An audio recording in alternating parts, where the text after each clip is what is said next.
Il est tout juste 18h30 sur Aloula et c'est le journal. À la une de l'actualité ce soir.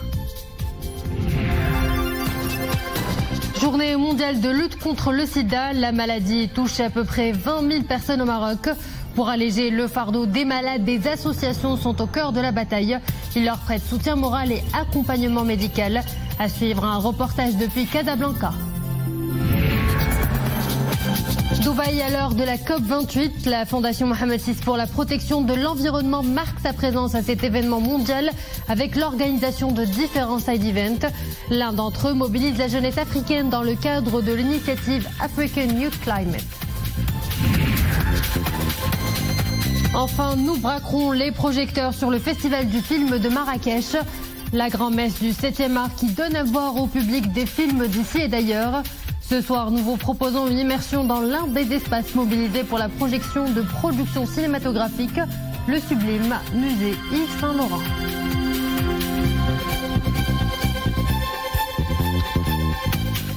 Bonsoir à tous. Avant de développer ces titres, cette information concernant l'aide sociale directe. Le gouvernement a lancé à partir d'aujourd'hui l'opération d'enregistrement des personnes souhaitant bénéficier de ce programme et ce via le portail électronique de www.asd.ma. En application des hautes orientations royales pour la mise en œuvre de ce programme avant fin 2023. Ce portail permet aux personnes désirant de bénéficier du programme d'aide sociale directe de déposer leur demande après l'enregistrement au registre national de la population et au registre social unifié. Après traitement et dans moins de 30 jours, le ménage recevra une réponse. Le montant de l'aide sera versé à la fin de chaque mois. Le versement des premières aides est prévu à partir de fin décembre 2023. Voilà ce qu'indique un communiqué du département du chef du gouvernement.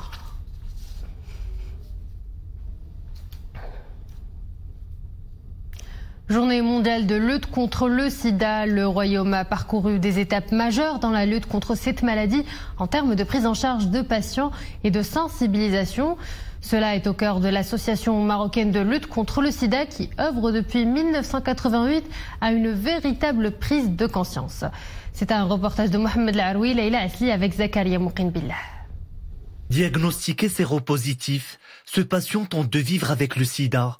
Commence alors le parcours de guérison en compagnie de l'association de lutte contre le sida. C'est dans un de leurs centres qu'il peut bénéficier gratuitement de médicaments, d'assistance psychologique et de tests de contrôle. Au début, j'étais dans le déni. Je pensais que le sida est incurable, mais les acteurs associatifs dans ce domaine m'ont convaincu de l'importance du traitement et du suivi médical. Depuis, je suis le traitement d'une façon assidue. Aujourd'hui, mon immunité est bonne. Les gens devraient savoir que cette affection est une maladie comme les autres. L'année dernière, la SCS a procédé à plus de 42 000 tests de dépistage du VIH. Dans ce centre de Casablanca, entre 60 et 70 tests sont réalisés chaque semaine, en plus d'autres actions. Nous accueillons les patients, les prenons en charge et leur prodiguons des services, tels que les médicaments contre les maladies opportunistes, dont l'association prend en charge les frais. Nous leur offrons aussi des tests pour le suivi.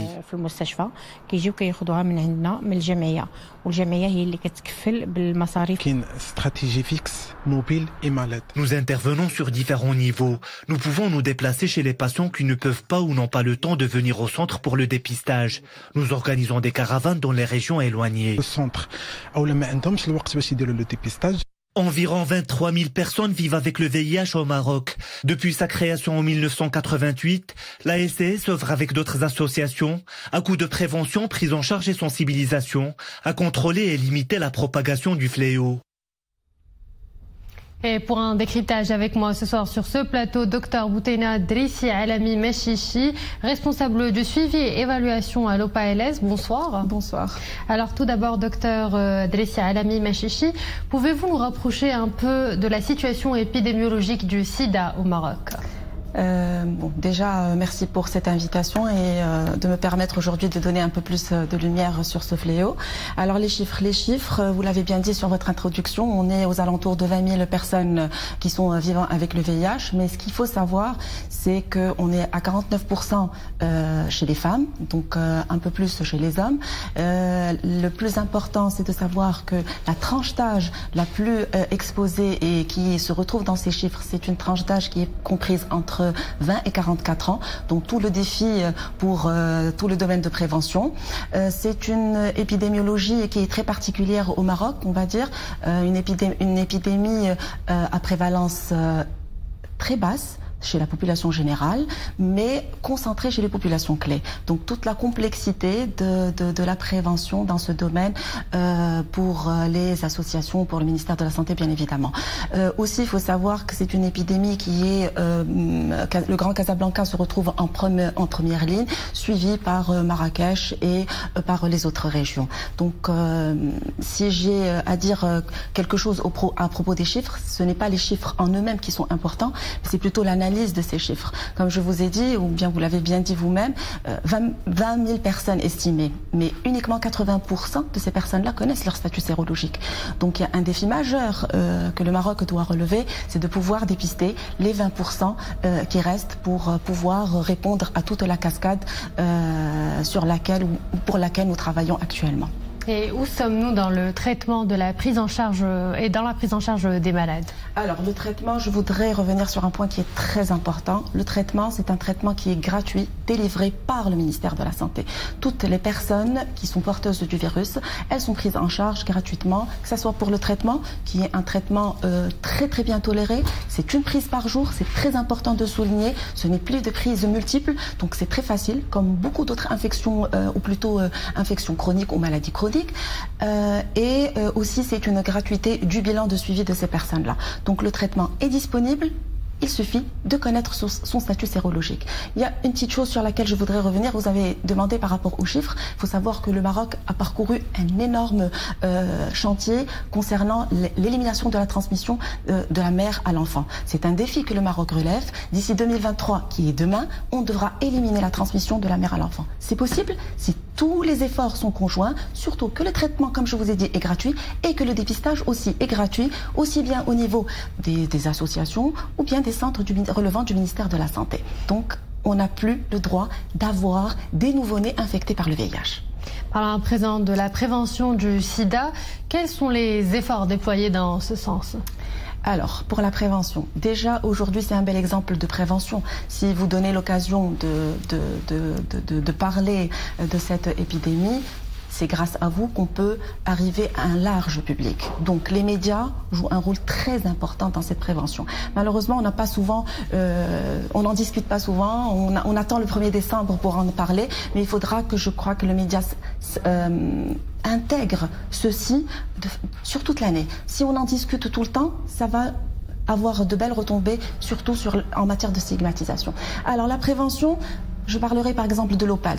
On a commencé en 1994 et on faisait de la sensibilisation large public, femmes et jeunes, et c'était des messages simples, moyens de transmission, moyens de prévention.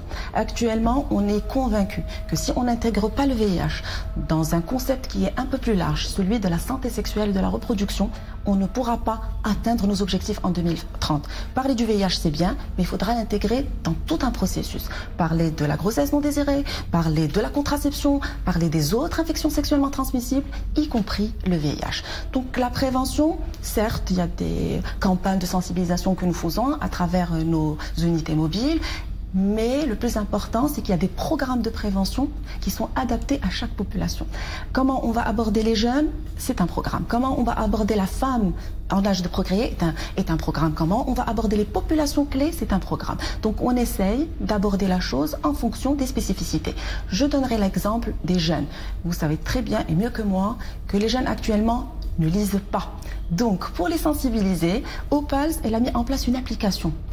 Alors la première version, elle date de 2004, si je ne me trompe pas, c'était un CD-ROM éducatif. Actuellement, c'est une application qui traite aussi bien du VIH que de la contraception, que de l'avortement, que de la pilule d'urgence, un panel de questions et de réponses qu'on offre gratuitement aux jeunes pour qu'ils puissent avoir la bonne information. Nos jeunes, on a besoin d'avoir des parents, des adultes sains avec une santé parfaite, donc on a besoin de leur donner la bonne information. Parce que l'information, comme vous savez, elle est disponible un peu partout, mais il faudra la transmettre de façon correcte. Abordant à présent un autre chapitre sociologique cette fois-ci, le problème de stigmatisation infligée aux personnes touchées par la maladie. Comment, à votre avis, peut-on lutter contre ce phénomène ? Alors vous l'avez bien dit, c'est un sujet sociologique et je crois le fait, on l'a vu sur le documentaire, malheureusement les personnes vivant avec le VIH ont un lourd fardeau, ils portent un lourd fardeau. Alors pour lutter contre ça, à mon avis, il faut aller parallèlement, travailler sur l'autostigmatisation déjà.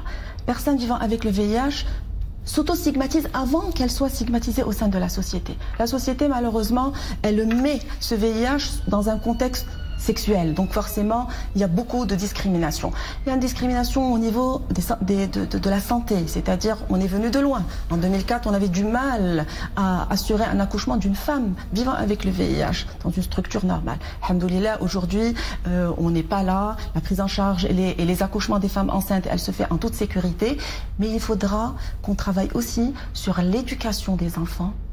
Introduire l'éducation sexuelle à un âge où il faut qu'on en parle et puis apprendre à nos enfants, comme j'ai dit, adultes de demain, la tolérance. Si on arrive à accepter la différence, je crois qu'on va parcourir un long chemin. Ceci d'une part. D'autre part, actuellement, la prise en charge du VIH se fait uniquement au niveau des structures hospitalières. Le jour où on pourra avoir cette prise en charge au niveau des centres de santé, au niveau des locaux de l'association, on travaillera énormément sur la banalisation de la chose. C'est une infection chronique qui peut être prise en charge très facilement. Il suffit bien sûr d'être structuré, orienté, bien informé.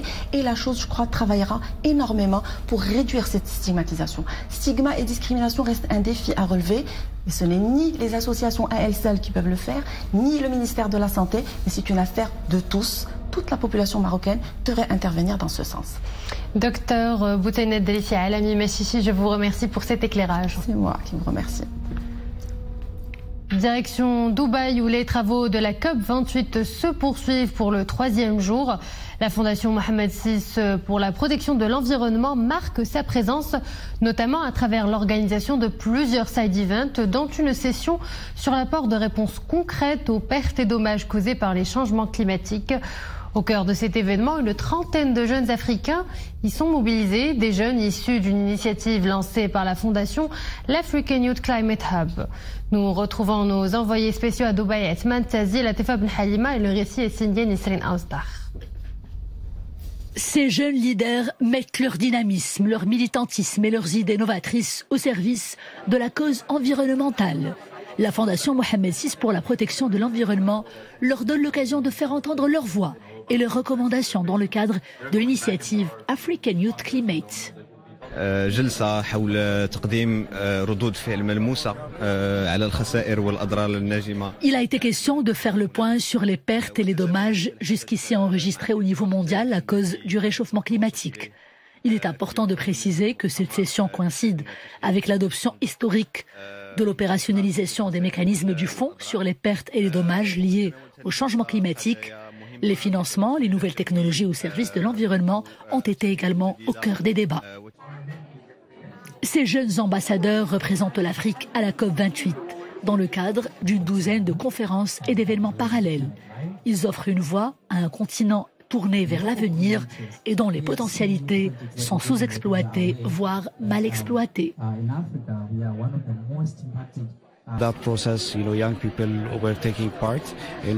Les discussions ont porté sur des thématiques diverses.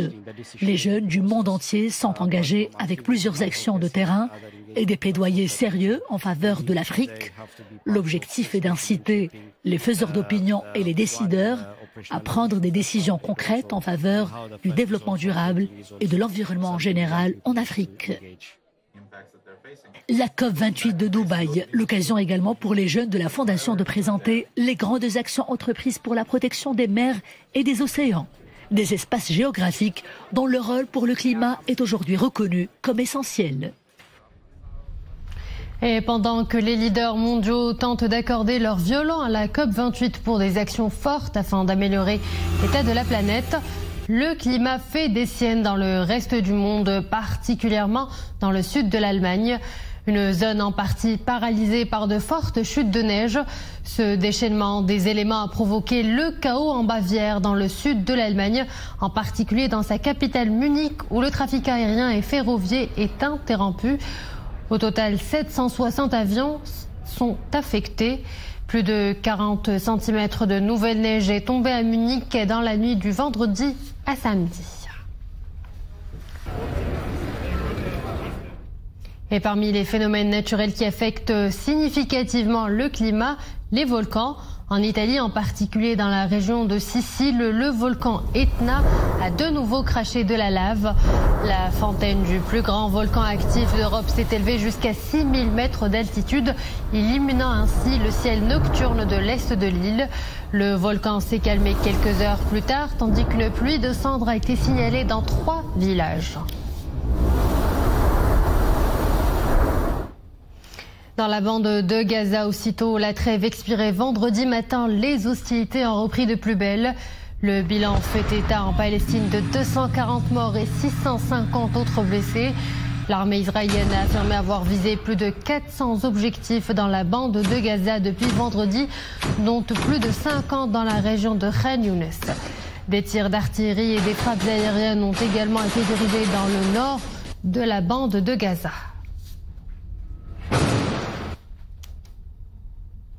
Dans moins d'une heure débute la cérémonie de clôture de cette 20e édition du FIFM.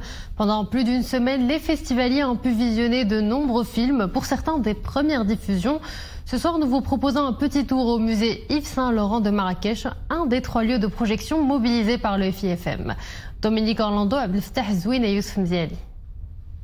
Ce sont principalement les films programmés dans la section intitulée 11e continent qui ont été proposés à l'auditorium Pierre Berger du musée Saint-Laurent durant tout ce festival.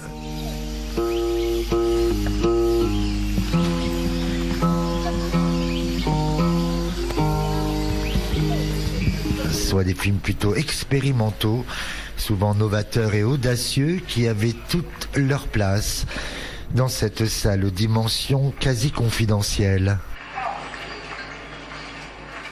En fait, on est arrivé à Marrakech par hasard. On a appris par hasard qu'avait lieu le festival de cinéma, de films. Donc on était très heureux de pouvoir y assister parce qu'on est des cinéphiles et que pouvoir vivre le festival à Marrakech, c'était encore mieux. Voilà. Dans ce haut lieu de tourisme culturel où tant de nationalités se croisent et se rencontrent, on essayait d'identifier du coin de l'œil monsieur Bertrand Bonello, qui a consacré à Yves Saint-Laurent un superbe biopic en 2014. Le réalisateur français était effectivement présent cette année au Festival de Marrakech, où il a été convié à animer une masterclass.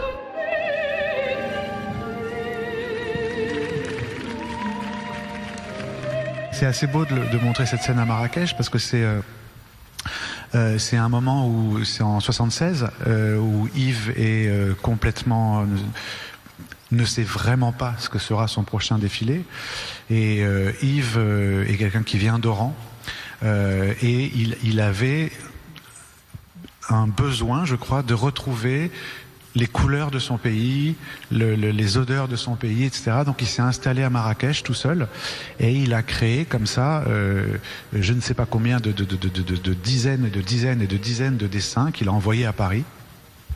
Et pour une collection qui est, à mon avis, aujourd'hui la plus connue de Saint-Laurent, qui s'appelle Les Ballets Russes, mais qui est très liée à l'Orient et à son souvenir de l'Orient et à cette sensation qu'il voulait retrouver.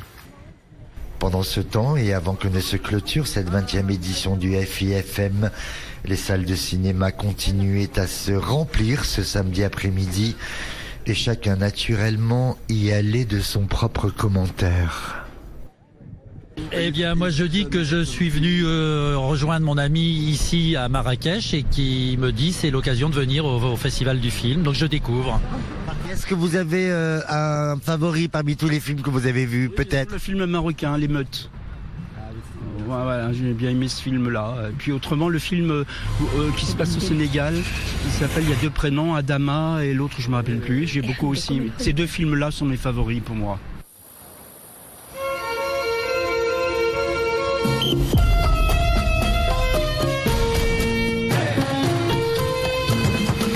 Joven Saúl, buenos días.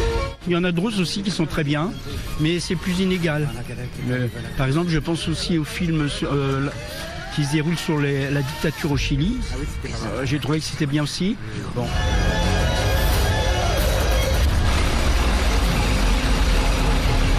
Est-ce que vous êtes une habituée du festival? Non, c'est la première fois.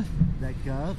C'est le premier film que vous allez voir? Le premier, oui, sans doute le dernier aussi, malheureusement, parce que c'est fini.